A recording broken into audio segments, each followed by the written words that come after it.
Hello, and welcome to the Pragmatic Product Chat series, where we tackle the biggest challenges facing today's product management, product marketing, and other market and data-driven professionals with some of the best minds in the industry. I am Rebecca Kalogeris for Pragmatic Institute, your host for this episode. Today, we have a special guest on, a new guest on, who's going to help us tackle something that I feel that everyone listening is really familiar with. We have at our fingertips so much data. You know, over my career, the amount of data we can see, the amount of information that's out there is incredible. But changing all of that data, consolidating it, cleaning it, wrangling it, making it usable, and turning it into like actionable information for our audiences, product managers, like that is the crux of what we do. And it's hard. And it's time consuming. And what I see sometimes people do is like, it's so time consuming to pull all the data from all the different places that they don't do it, right? Or they do, you know, there's so much data that they just kind of get stuck in a space. So today we're going to talk with someone who not only really focuses and specializes on this area, but does it specifically for us, product people. So we're extremely excited to have Jordan Nolff. He's the Vice President of Growth at Productboard, which he joined after several years as the Head of Product Growth and Monetization at SurveyMonkey. So welcome, Jordan. Thanks, Rebecca. Excited to be here. Appreciate you having me. It is our pleasure. Okay, so I always have everybody start with their origin story, right? How did you get where you are today, and why are you so passionate about helping us all solve this problem?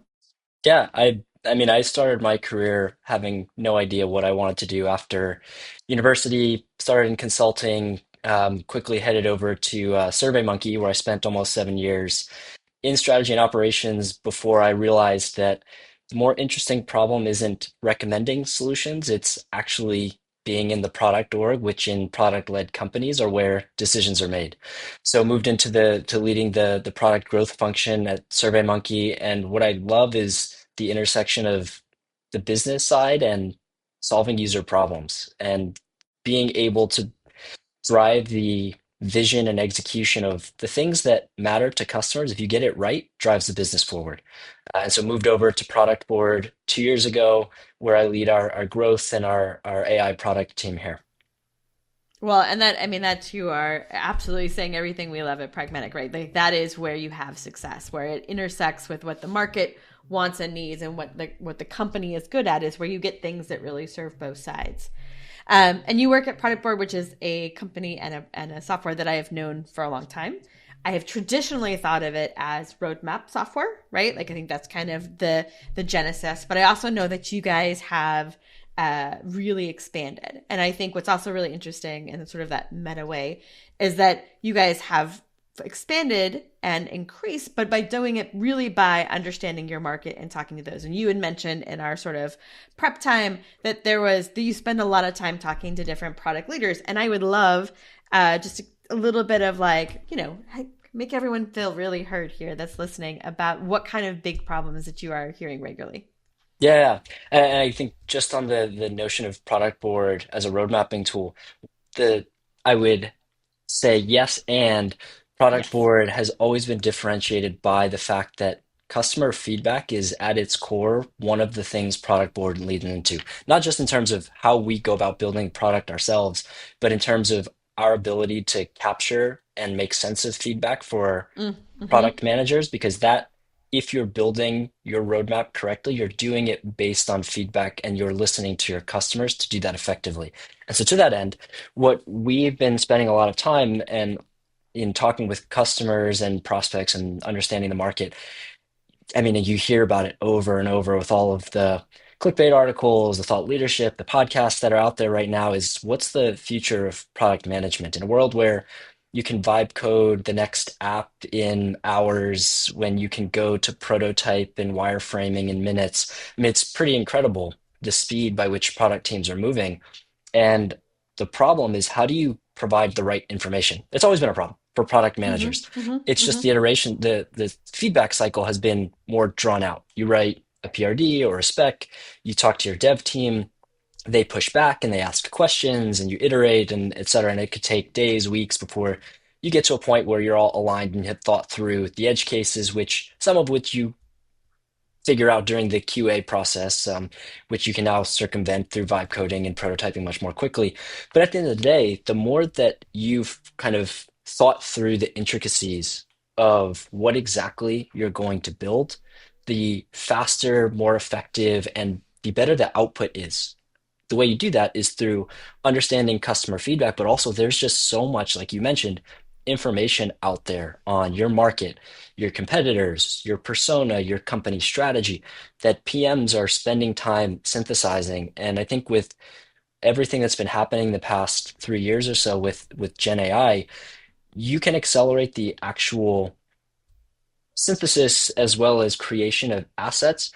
But where PMs want to be spending more time and always have wanted to is what is the right stuff to build? And how do I take all of Hmm. that information and contextualize it for my organization so that what I'm building is the best thing for my customers?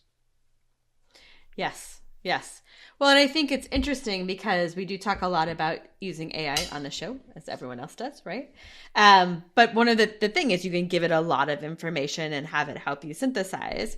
But I also think there's an advantage to that, and the danger of that is does it have the lens to synthesize the data that you want it to, right? And that is both the lens of the company information and context, which you can build in different ways, but also the lens of product management understanding, right? Of recognizing what is the definition of a good opportunity? What are we really looking for?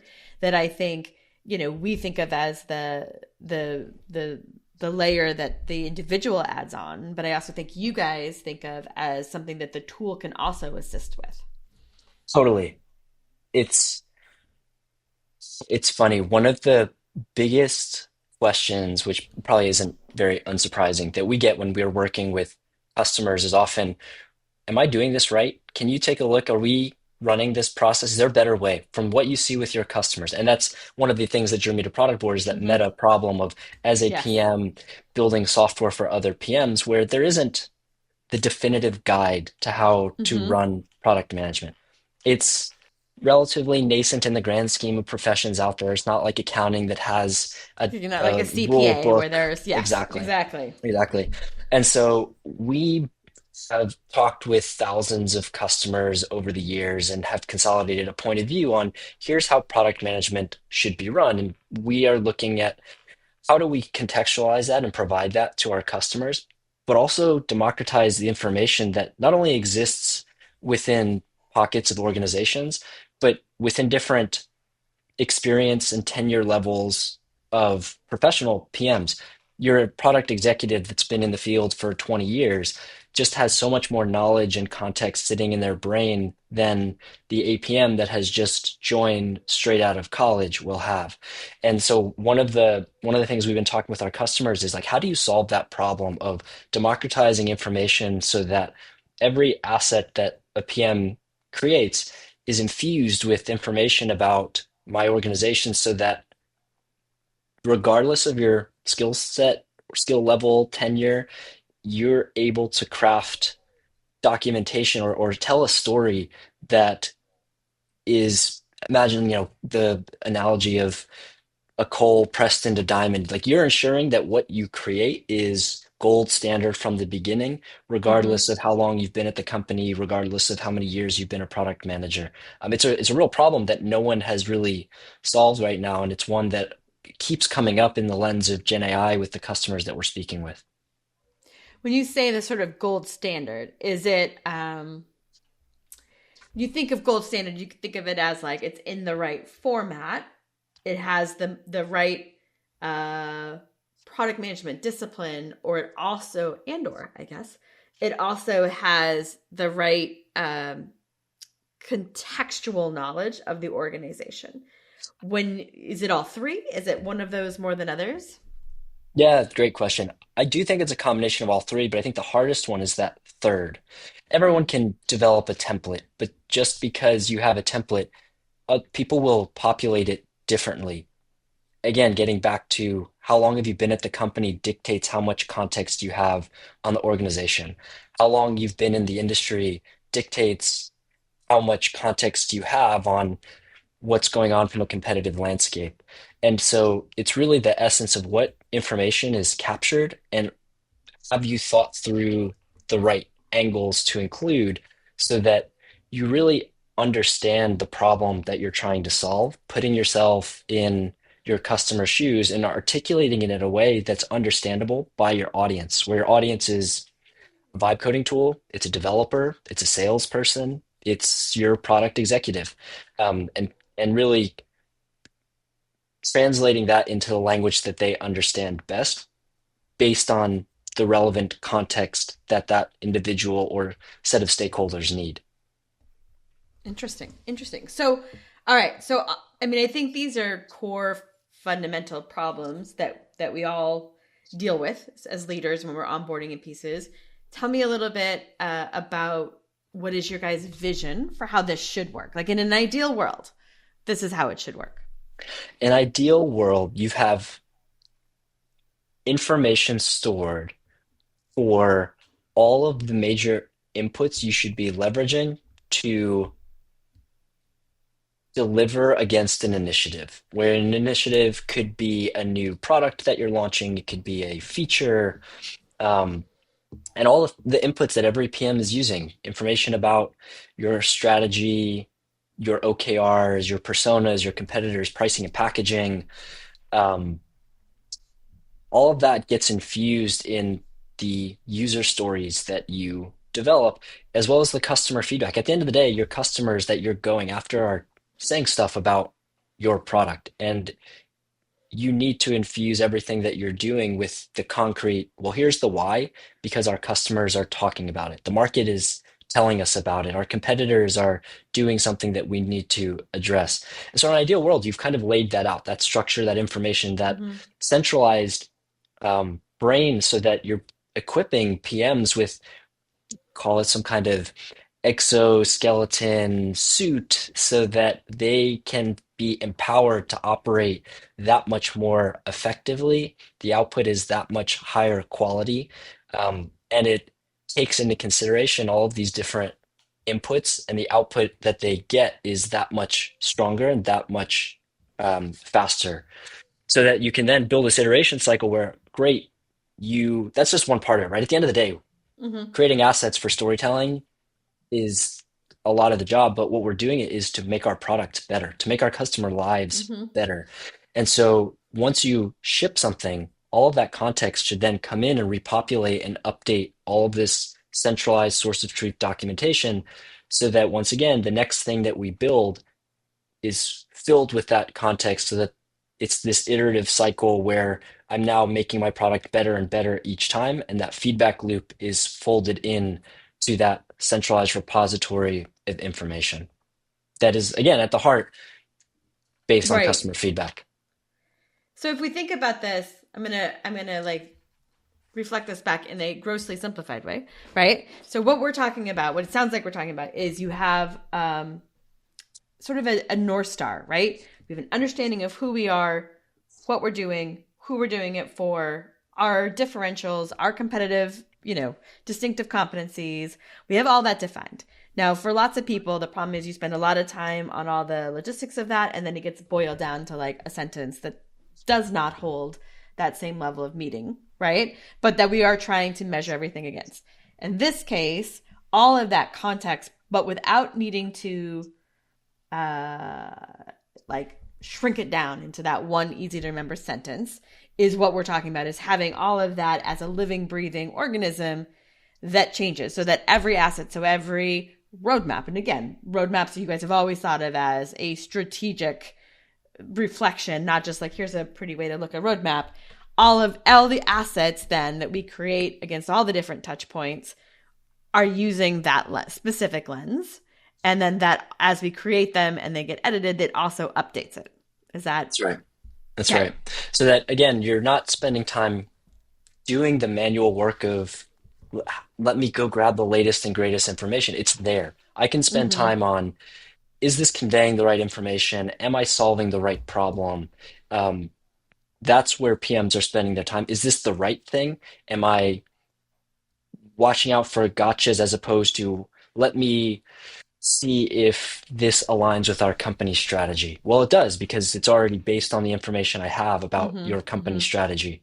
Or I can understand at a glance, this is what we're building. How is it uniquely differentiated from XYZ competitor? Well, I already know about XYZ competitor, and so I'm making sure I can speak from a sales battle card perspective on how we position ourselves versus them.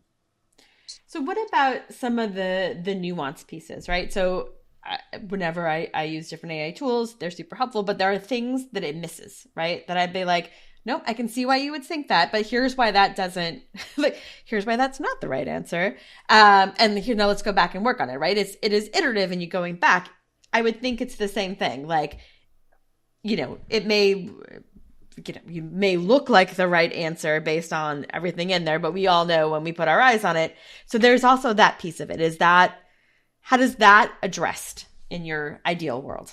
Yeah, I think human in the loop, everyone is starting to align around AI is good, but it's still not replacing the PM. As much as people want to say the PM is dead, long live Yeah. AI, Nope. I don't think we're there. I think I don't know that we'll get there anytime soon. There's still that element of there are hallucinations. There is information that still just can't get captured that needs to be reviewed by a human and refined. And at the end of the day, AI just removes the blank slate problem of pen to paper, let me come up with the Hmm. new thing. It's so much easier, as everybody's well aware, to react to something and revise as it is to let me start from scratch and generate new content. It's the whole basis of generative AI.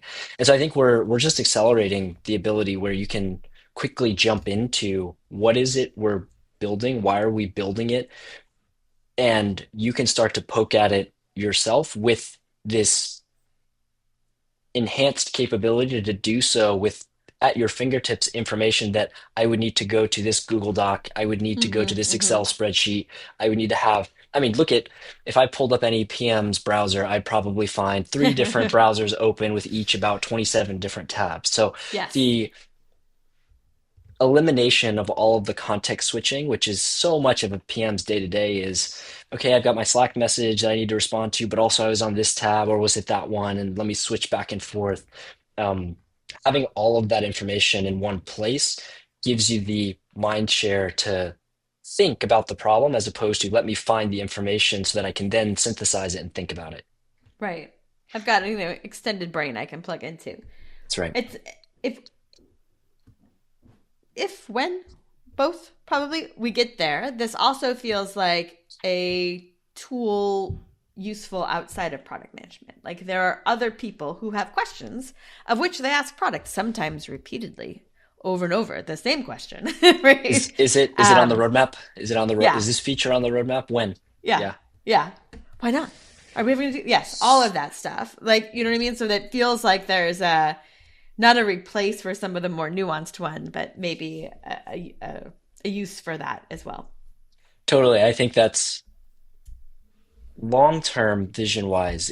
Again, in the immediate term, I think there's just a ton of demand and Right. opportunity to just make your PM more effective with information. But long term, there are so many high frequency, maybe high in in a microcosm, they're not high time consumption, but there's just so Mm-hmm. much context switching that in macro, high time consumption, low cognitive load tasks that a PM does every day that detract from their ability to think strategically. So I think long term, there's the ability to automate or at least offload a lot of those things. I mean, think of an example where let's say you go through, you're doing discovery, you're understanding customer feedback, synthesized it based on that. I'm going to go build this thing. Again, it's got infused with all of the context.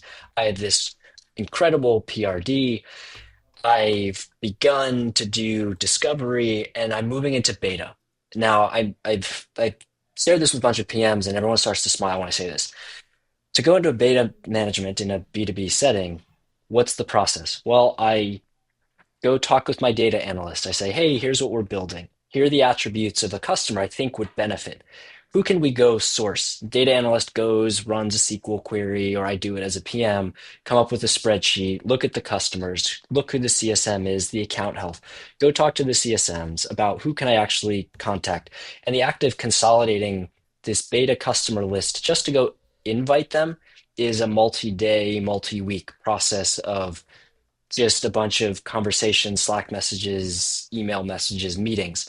Imagine a world where, again, I have my feedback from the customers. I have information via CRM. I have this centralized repository of all of the inputs that go into my product decisions, and I got my spec detailing out what I'm going to build. Right from there, generative AI agent could very easily say, great, here's what you're building. I actually know who's asked for this stuff. I know attributes about who this would make sense for. Here's a list of 20 different customers you could source along with the CSM. Here's a draft email message. Do you want me to send this to the CSM to get permission to kickstart this beta customer management process? And so you could compress a cycle that might take you weeks to do into maybe a couple of days just by nature of the information is all in one place. So that's, again, it's not cognitively difficult, but it's the time consuming effort that Hmm. takes away from PMs actually doing the work of building great products on behalf of their customers. And I think the long-term vision for Gen AI is like, how do you get PMs to that state? What are the other workflows that are just time consuming, but not hard to do that a AI agent could solve for you? Yeah. I mean, and I do think that that's the dream for a lot of us, right? We see we see the opportunity, we see the benefits. We are also aware of the hype, right? In the places where it doesn't work. And I think there are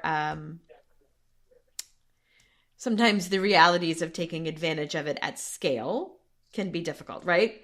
So, like, again, if we're talking about all these inputs are in really different formats, right? So, and I would imagine again that that is a big part of the problem that your team has went out to solve is how do we make this something that doesn't feel like, well, yes, if you spend 5 months implementing, it'll be ready to use. It'll also be out of date because all of the other things won't be enacted. But that feels like the everyone listening is excited, and then they're like, are you gonna pop the bubble? And we're gonna be like, ah, dang it. I think it's spot on it's a hard problem for that reason. It's why we have the Slack AI built in for us. We use Notion at Productboard. It's why I'm pretty bullish on this is a much easier or much more tractable problem in a purpose-built product management domain because Yeah, there's only so many documents that you need, right? Like you might need a document or information about 10 competitors that you're tracking. And yeah, there will always be the problem that we need to figure out how you solve for is how do you keep the latest and greatest up to date? Who's managing that? Is an agent managing it? Is a human? There's probably a combination of the two, but there will be some level of work required to ensure that this stuff is kept up to date. Now, in a perfect world, all of this is automated so that as the product launches and feedback comes in, that can get fed back in. I think that's the long-term vision with all of this. I think we'd all agree as PMs, we're still probably a ways away from that being a thing. There's still probably an element of human management of this repository to make sense. But because there isn't an infinite domain of information that exists, a la any productivity tool that's generic of I'm Confluence, I'm Airtable, where teams are using it for everything. It's a wiki. Any document can exist, and if I query it, I have no idea what the source of truth actually is, and it's not hallucinating. It's just giving me information that might not be the latest and greatest. It might be 5 years old, and it's yeah, citations that I might be able to look through. But I think that's actually why doing this in the domain of product management is something PM should get excited about that should happen more quickly than some of the generic tools because it's just a smaller subset of yeah. information that you need to maintain against. It's true. It's a lot of information, but it's not all possible information. And it's not, there are tools that we all use more than others. There are very common outputs, right? So, like, yes. And that lens makes it more usable, I would think, right off the bat. And That's I right. know, and bringing this up, I happen to know, because we talked about it, that you have been doing some super secret private betas. But, like, you have some of this stuff early on. And I would love, like, use cases that you are seeing and feedback. Like, not obviously don't give us the state secrets, but like here are some exciting things and here are some places maybe where we're still figuring it out. Again, the benefit of being a tool for PMs is we're dogfooding it ourselves. Oh, We've and we do been, love to participate in tests. We're like, yes, because we want the good karma that someone will come do it for ours. We are the best that way. it's true, and PMs are not afraid to give feedback as well, No. which is great. It's great. So, yeah, no, we have been working on something in this vein. I think the primary use cases, the super simple, straightforward ones, are all of the ones that people are already doing today in foundational model of choice. You're writing specs, you're writing PRDs, you're writing user stories, and you might have created your own foldering structure in ChatGPT that you as a PM are using, but it's not collaborative. It's single player. All of this is single player today. And one of our core hypotheses that we're testing out is what if we made it a multiplayer experience so Mm, that mm-hmm. you're all sharing off of the same information? It's been resonating really well, which to your It question opens up the Pandora's box of, okay, how do you manage it? Who manages it? right. There's Whose permissioning document reigns elements. supreme, right? Yeah. Yeah, But it yeah, also would get rid of a big of silo issues that we all also have, right? right.